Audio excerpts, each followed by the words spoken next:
ये तो माता सीता है।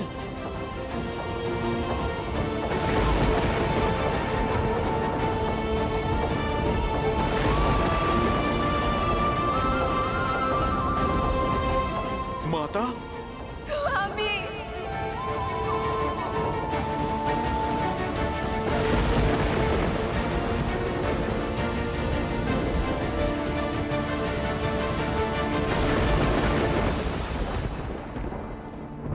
श्री राम, सिया राम,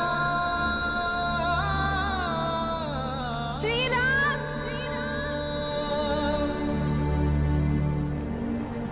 स्वामी, सीते, सिया राम, सिया राम, सिया राम, सिया राम। अभी माँ,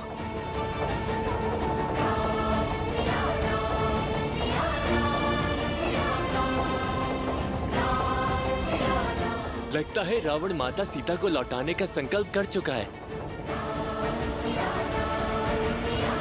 सीते,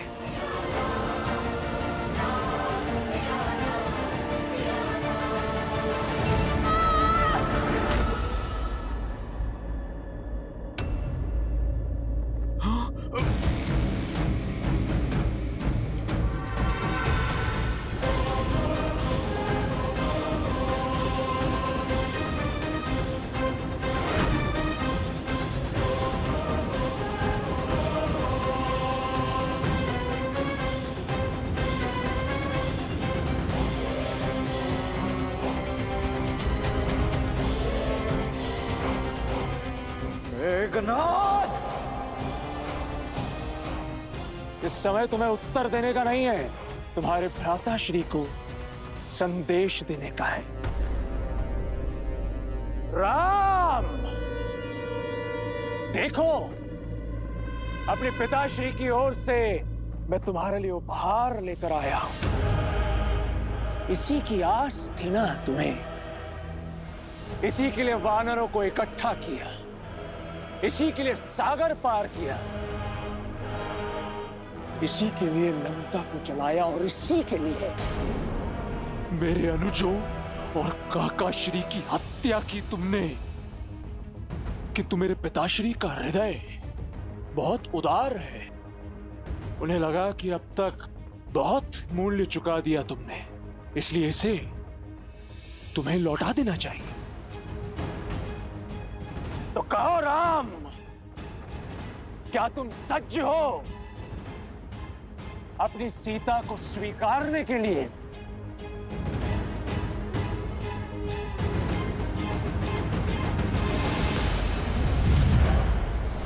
सीते,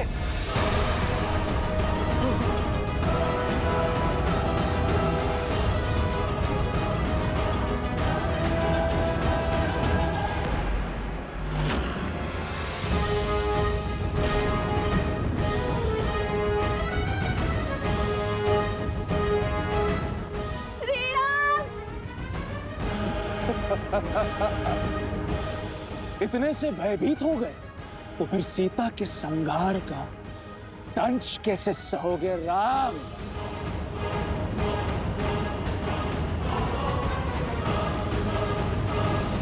नहीं भैया, ये सत्य नहीं हो सकता। ये दुष्ट अवश्य हमें माया से छलने का प्रयास कर रहा है। हाँ लक्ष्मण, इसका रूप अवश्य सीता सा है, किंतु भाव और स्वरूप नहीं। अच्छा, विश्वास नहीं हो रहा तो ठीक है, अब विध्वंस देखो। देखो कैसे मैं तुम सबके समक्ष सीता को मृत्यु लोक पहुंचाता हूं।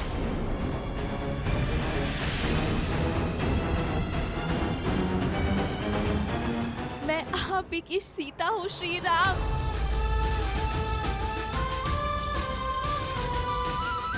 लंका के इस पाप में मेरा प्रेम का पुण्य ही मेरा संबल था। जब ये दुष्ट मुझे युद्ध भूमि की ओर ला रहा था, तब मेरे मन में भय नहीं, विश्वास था, आभार था आप सबके प्रति। युद्ध भूमि में असुरों का संहार करने वाली वानर सेना, धन्यवाद।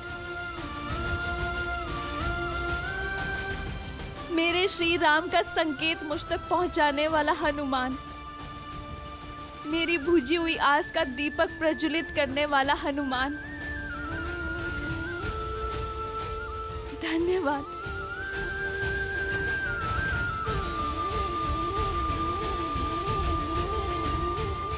मुझे भाभी से अधिक माँ मानने वाले, दिन रात मेरी सेवा करने वाले, मेरी रक्षा के लिए लक्ष्मण रेखा खींचने वाले, मेरे लक्ष्मण भैया, मेरी गरिमा पर हुए आक्रमण का उत्तर देने के लिए धन्यवाद। हबीबा, विश्वास की हर डोर टूट सकती है, किंतु मेरे श्री राम से आस की डोर कभी नहीं। वनवास में पग पग पर मेरा ध्यान देने वाले, मेरी इच्छा पूर्ति के लिए स्वर्ण मृग तक का आखेट करने वाले, मेरे साथ के लिए सागर पर सेतु बनाकर यहाँ आने वाले, मेरा मन, मेरा तन, मेरे प्राण, मेरे श्री राम, धन्यवाद। सीते,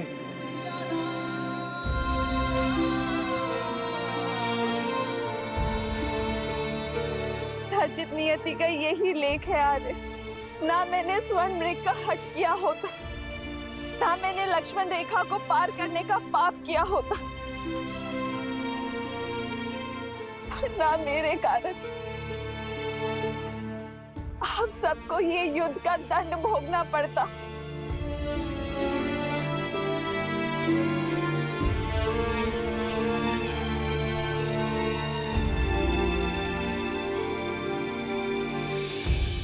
मुझे वन में भी महलों का सुख देने के लिए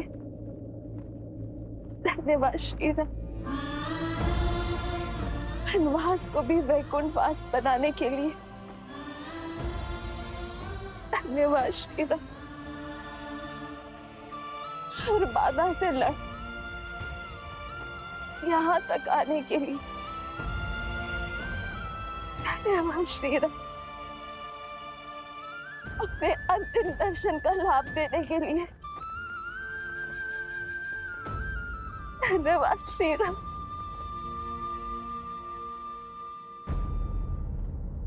समय आ गया है,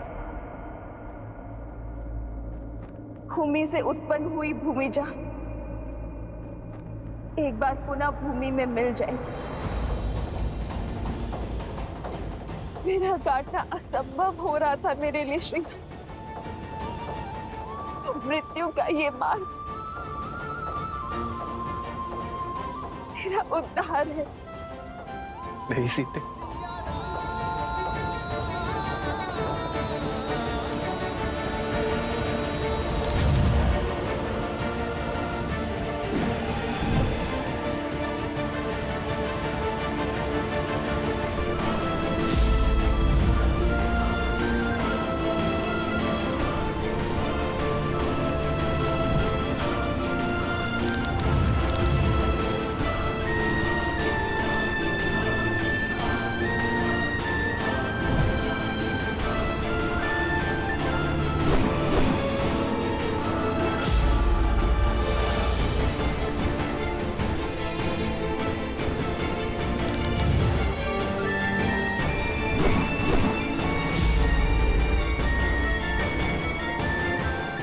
जब तक मैं इस दिव्य रथ पे हूं, ना तो तुम्हारे वार मेरे रथ को भेद सकते हैं और ना ही इस रथ पर सवार पराक्रमी इंद्रजीत को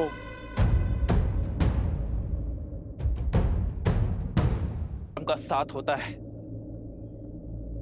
वो नीचता का हाथ नहीं थामते मेघनाथ। एक स्त्री के गर्दन पर शस्त्र रखने के बाद इंद्रजीत कहलाने का अधिकार भी खो चुके हो तुम। एक देवी के उपासक को उनके आशीष की शक्ति से एक युक्त योद्धा को एक निहत्थी स्त्री पर बल का प्रयोग करना शोभा नहीं देता। निहत्थी स्त्री मेरी बुआ शूर्पनखा भी थी। उनके अंग भंग कर दिए तुमने, तब तुम्हारे मन में यह विचार नहीं आया? इंद्रजीत, वो शूर्पनखा के पाप का दंड था, इसीलिए धर्म था, किंतु तुम ये अधर्म कर रहे हो।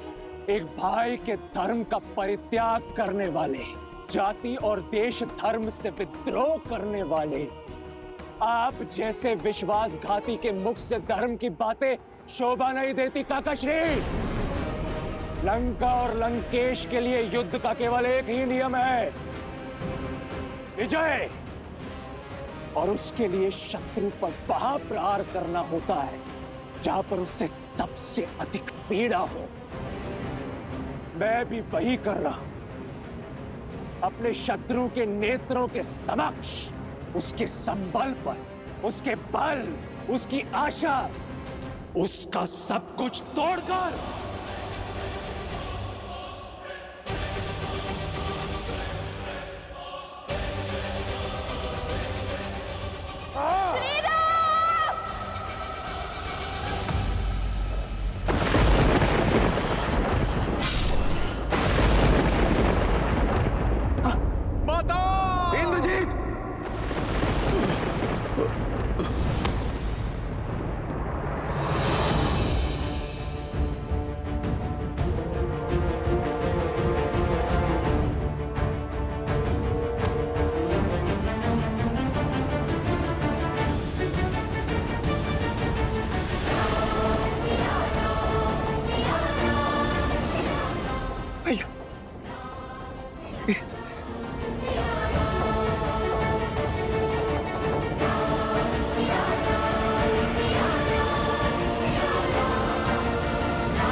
समय आ गया है। भूमि से उत्पन्न हुई भूमिजा एक बार पुनः भूमि में मिल जाएगी।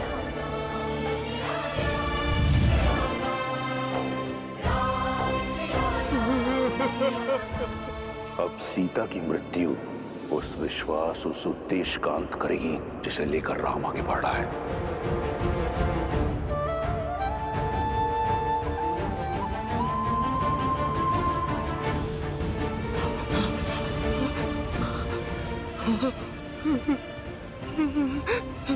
माता,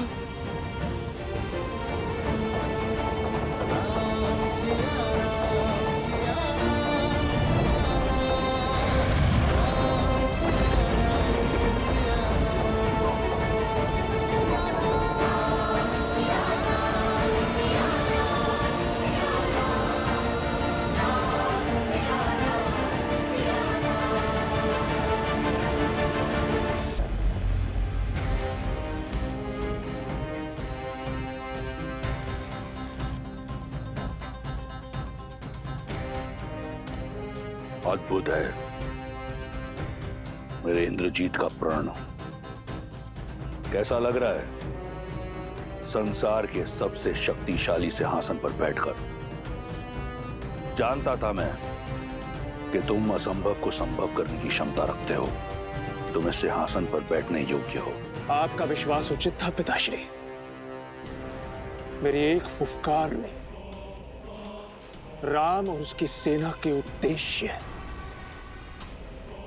और उसकी आस के सभी दीपक बुझा दिए।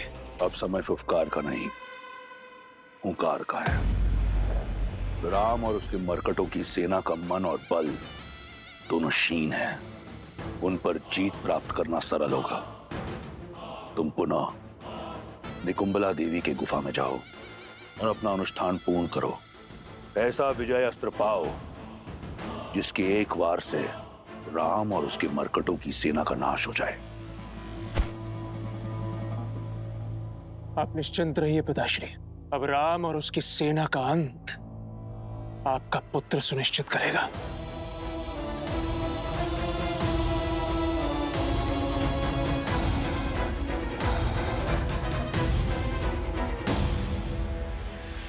जो आज तक नहीं माना वो आज जान लिया मैंने। विश्वास हो गया कि तुम अपने पिता के पुत्र लंकेश के इंद्रजीत ही हो, मेरे मेघनाथ नहीं हो तुम, नहीं हो तुम मेरे मेघनाथ। मंदोदरी,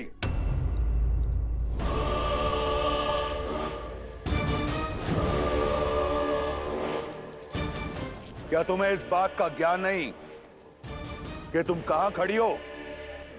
क्या कहना चाहती हो तुम? यही कि आज जान गई हूं लंकेश, अपनी जीत का डंका बजाने के लिए आप ही नहीं, आपका पुत्र भी मर्यादा की हर सीमा को लांघ सकता है। तुम अपनी मर्यादा की सीमा मत लांघो और मेरे पुत्र और उसके विजय के पथ में बाधा मत डालो। ये जानते हुए भी कि इस माँ की आंखें अपने पुत्र को अंतिम बार देख रही हैं। मंदोदरी, स्मरण रहे कि तुम एक माता हो। यदि अपने पुत्र को विजयी भव का आशीर्वाद नहीं दे सकती तो उसे अभिशाप भी मत दो। और वैसे भी इंद्रजीत को तुम्हारे आशीष की आवश्यकता नहीं। जाओ पुत्र, किसी को हो ना हो, मुझे तुम पर पूर्ण विश्वास है कि अगली बार भी तुम राम और उसके मरकटों की सेना को धूल चटा दोगे। जाओ और पूर्ण करो अपना अनुष्ठान। विजयी भवा। मेघनाथ,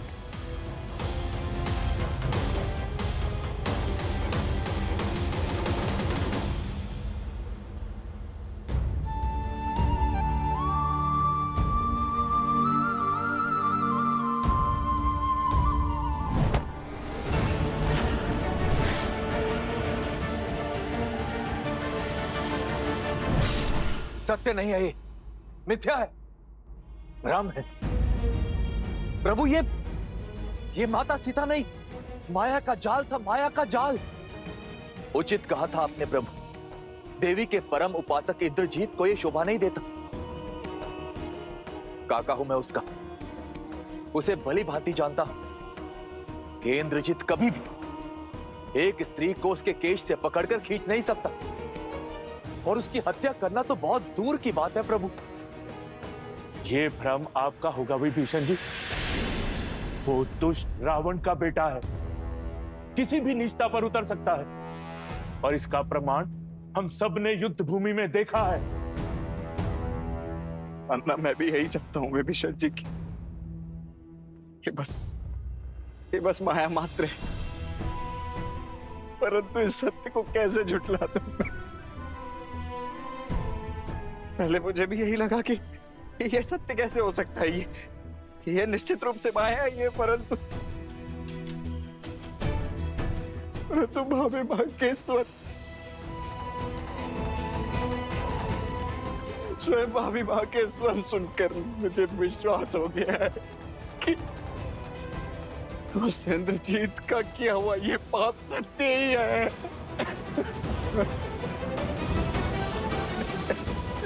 लक्ष्मण जी, इंद्रजीत ने माया से केवल माता सीता के रूप को ही नहीं, उनके स्वरूप, उनके भावों को भी स्वयं में सम्मिलित कर लिया। और आप भी सोचिए प्रभु, जिस रावण ने माता सीता के लिए अपने योद्धाओं की बलि चढ़ाई, अपने भाई का अंत होने दिया, अपने पुत्र को खोया, क्या वो अकस्मात माता सीता को जाने देगा? नहीं प्रभु नहीं। मैं बचपन से अपने भाई को जानता, रावण भैया अपने प्राण दे देंगे, किंतु माता सीता पर आंच नहीं आने देंगे। वो केवल एक मायावी रूप था प्रभु, और कुछ नहीं।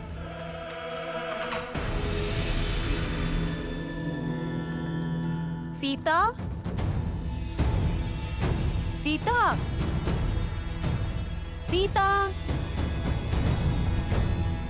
सीता,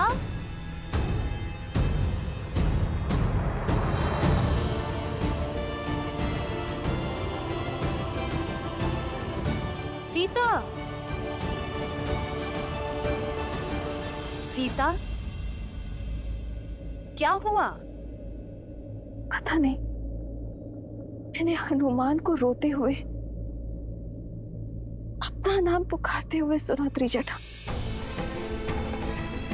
मेरा मन श्री राम की पीड़ा का आभास कर सकता है त्रिजटा।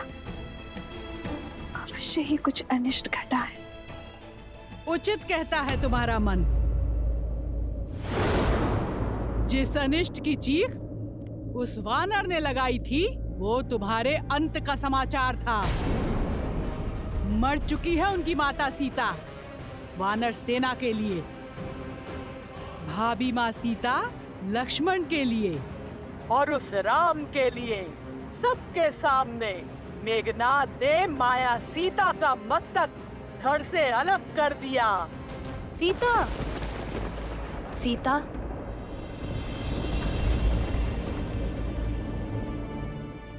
आज उनके सामने जो घटना हुई, उसे देखकर कितनी पीड़ा में होंगे मेरे श्री राम।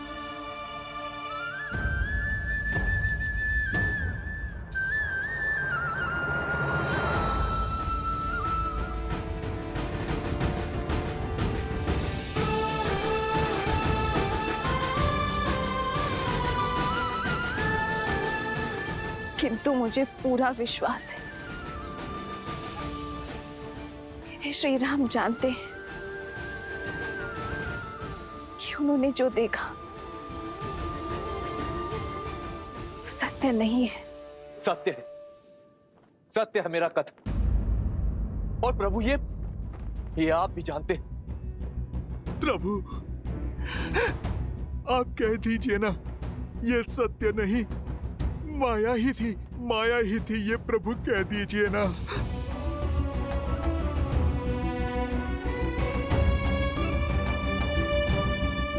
हाँ भाई, जब जब हम माया के माया जाल में फंसे, तब तब आपने ही हमें मार्ग दिखाया। आपको स्मरण है, ताड़का के पुत्र मारीच और सुबाहु भी जब हमारी माता का रूप धारण कर हमें माया जाल में भ्रमित करने आए थे, तब आपने ही उनका भेद समझा था। इंद्रजीत के प्रत्येक माया जाल की काट आपने खोजी है भैया। मुझे पूर्ण विश्वास है कि इस बार भी आपने इस माया को अवश्य देखा होगा। कह दीजिए ना भैया, एक बार कह दीजिए कि ये भी बस एक माया ही है। प्रभु, आप हमारा बल है, संबल, और यूं आपको टूटता देख हमारा साहस भी टूट जाएगा। अपना मौन तोड़िए प्रभु, और बताइए सबको कि सत्य क्या है।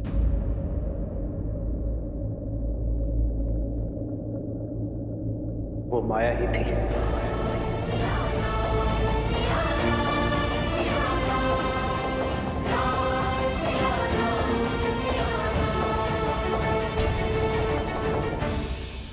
आज आपने जिस नीचता का परिचय दिखाया है, अपने मेघनाद से घोर पाप करवाया है लंकेश, उसके बाद मुझे भय है कि कहीं वासुकी का श्राप फलित हो गया तो। नागराज वासुकी, तुम्हें यह श्राप देता हूं कि जिस प्रकार तुम्हारे पिता के आदेश से मेरे लोग मर रहे हैं, वैसे ही एक दिन तुम भी अपने पिता के आदेश से ही मृत्यु को प्राप्त होगे।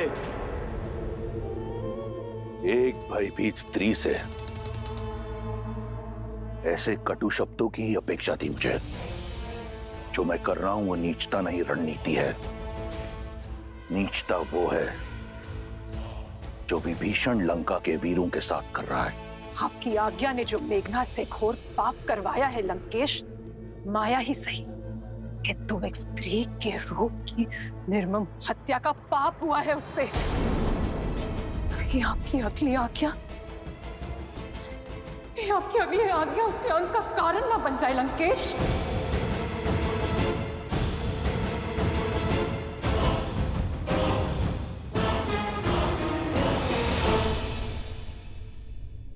हाँ, वो माया ही थी। किंतु मेरी सीता को मायावी रूप में ही सही प्रतिशोध की बलि चढ़ते देखना असहनीय था। प्रभु, जिसने आपको और हम सबको ये असहनीय पीड़ा दी है, मैं अभी इसी क्षण उसे भूमि में मिला दूंगा। उसके अस्तित्व का अंत कर दूंगा।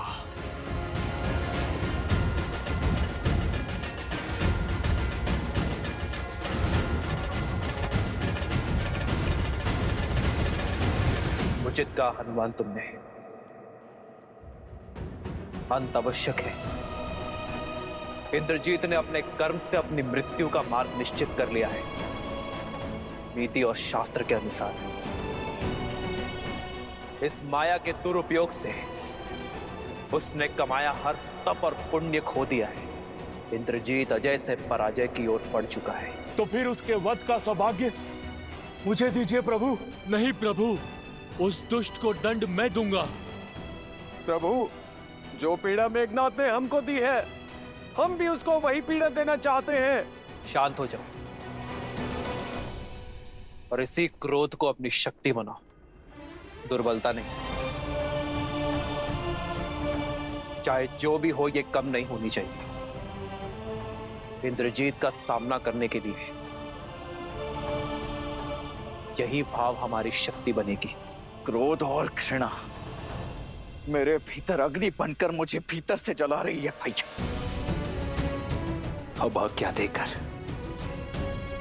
इस अग्नि को उस इंद्रजीत के अस्तित्व को जलाने दीजिए भैया।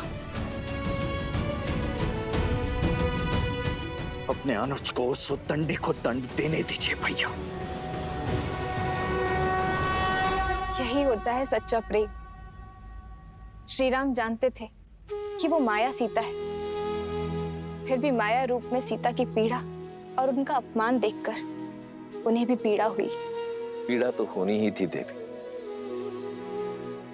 क्योंकि जिससे हम सच्चा प्रेम करते हैं, यदि उसे कष्ट पहुंचाया जाए तो हमें पीड़ा होना स्वाभाविक है। इसीलिए ये घटना उन्हें सत्य की भांति कचोट गई, और ये सत्य ही बनेगा मेघनाद के अंत का कारण। क्योंकि माया रूप में ही सही, परंतु एक स्त्री के साथ किया गया अमर्यादित व्यवहार अक्षम्य अपराध है, पाप है। समय आ गया है देवी। श्री राम के बल को तोड़ने का प्रयास करने वाले रावण के संबल के टूटने का, उसके सबसे प्रिय, सबसे शक्तिशाली अस्त्र, उसके पुत्र मेघनाद के उससे छीनने का, श्री राम के विजय रथ तले रावण के अहंकार के कुचले जाने का। मेघनाद से घोर पाप करवाया है लंकेश। उसके बाद मुझे भय है कि कहीं वासुकी का श्राप फलित हो गया तो